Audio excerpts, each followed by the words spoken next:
Hello po sa inyo mga ka-Jansky, kumusta po kayo? At ngayong araw na ito ay meron na naman po tayong bagong ipapahagi sa inyo na kung saan ito po ay mga simpleng paraan para masalo pa maka-attract ng good luck na yan sa saping yaman man o pananalapi.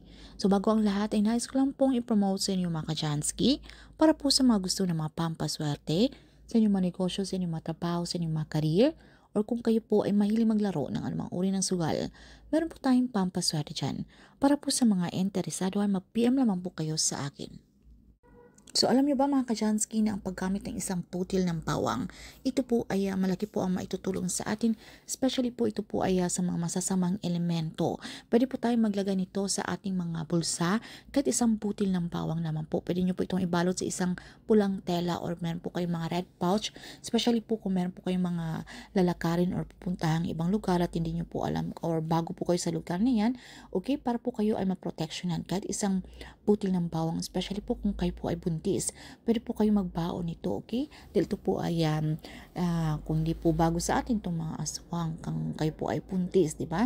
So, mabango po yan sa kanila. So, kinakailangan kayo po ay magkaroon ng proteksyon. So, ito rin po ay para po yung mga kamalasan o mga negative energy ng ibang tao. Dahil iba't ibang tao po yung ating nakakasalamuha para hindi po ito kumapit sa atin. Okay, meron po dapat tayong pang-protection na yan. So para po masalo pong mga maging bibisa or mag-activate ang energy nito mga ka-Jansky, so bago po tayo umalis ng ating pamamahay ay pwede po natin itong dasalan, okay? Kahit isang ama namin at isang sumasampalataya ako. And then kung meron po kayong mga gustong i-manifest mga ka-Jansky or kung meron po kayong mga transaksyon na may kinalaman po sa pera, so kung gusto nyo pong maging matagumpay, kayo po ay maging successful, so pwede nyo po itong dasalan, after nyo pong dasalan, sabitin nyo po ang inyong mga intensyon, ang inyong mga kahilingan. And then pagkatapos ay maging positibo, i-claim affirm na po sa inyong mga sarili ang mga swerteng darating na ito. And then sabitin po natin yung ating mantra, thank you universe, now I'm ready to receive the blessing. So pagkatapos ay pwede nyo po itong pasikatan sa sinag ng araw kahit 10 to 15 minutes lamang po para masalo pang ma-activate ang energy nito. At pwede nyo na po itong ilagay mga ka-Jansky sa isang pulang tela o sa inyong mga red pouch. And then ilagay nyo po ito sa inyong mga pulsa or sa inyong mga pitaka mga ka-Jansky. So ito rin po yung magsisilbi yung good luck lucky charm. Okay, kung meron po kayong mga lakad na meron pong kinalaman sa pera, para ito po yung magsisilbi ninyong magiging kayo po ay maging matagumpay o kayo po ay maging successful.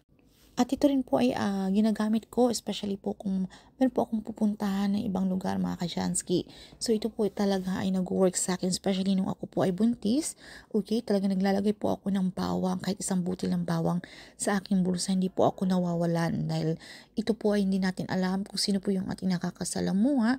At para po ay wala na po mawawala sa atin kung tayo po ay maniniwala, para po tayo ay mga proteksyonan tungkol sa mga masasamang nilalang na yan o sa mga negatibong enerhiya. Dahil syempre, kung sino-sino pong mga tao na yan na hindi po natin alam, okay, mga negatibo na yan.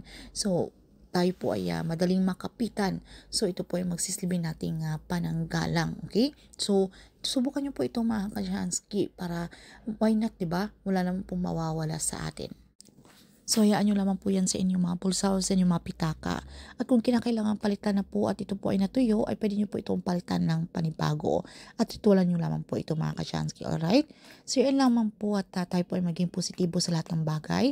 Na tayo po ay mag-isip ng mga magagandang bagay na kung ano po yung ating iniisip, ay ito po ay mangyayari na puro positibo. Dahil dito po sa mga gatong pampaswerte, ay pinapractice po natin dito yung law of attraction na kung saan wala pong mga negative thinking, wala pong pag-aalinlangan, wala po tayong mga worries, meron po tayong isang naang porsyento na meron po tayong trust, believe, and faith para naman po yung gusto nating mangyari, ito po ay matutupad.